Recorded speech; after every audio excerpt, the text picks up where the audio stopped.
It's hard to know how to age gracefully when you don't have a mother around to show you.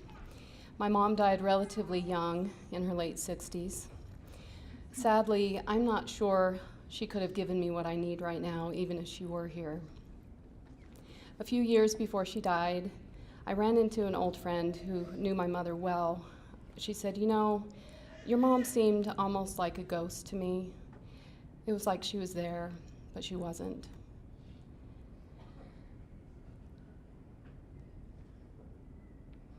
That's when I decided to start telling the truth about my mom and about me.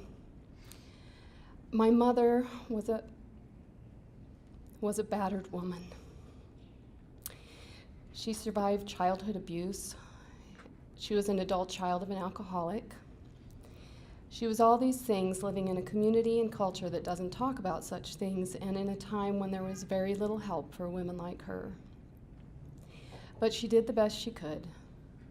She believed in Jesus and in the power of his grace. I'm certain this is part of what preserved her tenuous sanity in the midst of incalculable heartaches. Incalculable is a big word, but it's the right word. I still don't know all the ways in which she suffered. I may never know. But if I'm telling the truth here, I have to say I wasn't always sympathetic toward her. It took a long time for me to get past the fact that she failed in her most significant calling as a mother. She failed to protect her children. I did get past it, though, and came to realize she was limited by circumstances that shaped her, many over which she had no control. I came to understand that throughout my childhood, she lived in fear, just as I did, just as my siblings did. And that fear kept her prisoner, kept her from leaving a destructive marriage, from cutting a path to safety and freedom where her children could follow and flourish. She paid a price for this. When she died, the doctors called it congestive heart failure.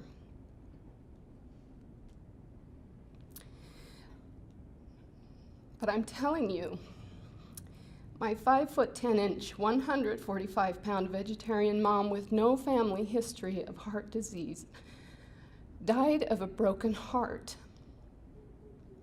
Her inability to save herself or her children ultimately killed her. I don't blame her for this, for getting out of life early. God knows she deserved a break. I blame the ones who harmed her, who incrementally and very literally stole her life, snuffed out her light, and left her soul bereft. Because of this, most of my life I felt like a motherless child. But recently, I've discovered irrefutable evidence that she was there. Evidence beyond the brunette hair and hazel eyes. Everyone can see I am physically my mother's daughter. She gave me other things too, though, less visible things like appreciation for fine textiles and architecture, awareness of color, proportion, and perspective in design. She passed on an almost compulsive need to have nice things, things that are classic and well-made, things that last. I swear she had dresses she wore for 20 years, and honestly, they were so lovely and timeless and well cared for, they looked like new and never really went out of style. Until very recently, I had no idea my love of art, form, and design came from the woman whom I had only seen as weak and neurotic. This discovery opened a door inside me, a previously hidden door. It was as the door to the secret garden. And when I pushed my way through the dry and tangled overgrowth of sorrow and longing and profound childhood grief, I found passageway into a new place within my heart, and my mother's heart as well. You know, she left my father once, brought 5 children, ages 12 and under, on a train from Alexandria, Virginia to Salt Lake City. When my father came after her, although she couldn't free herself from him, she demanded we stay in Utah.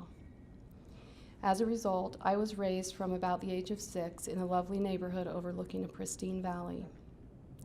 There was a kind of hopeful, if artificial, safety in that French provincial on the East Bench. University professors, artists, local and state politicians, successful business owners and their families surrounded us. And she filled that home with beautiful things, none of which could ever make up for the beauty of her own true self, sacrificed on the altar of fear.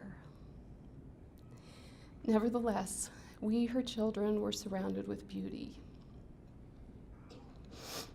It's amazing to me how equal amounts of beauty and ugliness can exist in the self-same space, like in that neighborhood, like in our home, and in this story about my mother. My mom was born on the 10th of May. Her birthday often falls on Mother's Day. This year, I will mourn her a little, as I always do, but mostly I will celebrate her life and her legacy. I will celebrate what I've learned as a woman in spite of my mother and because of her. That truth is beautiful, even ugly truth. That truth is light, even when cloaked in darkness.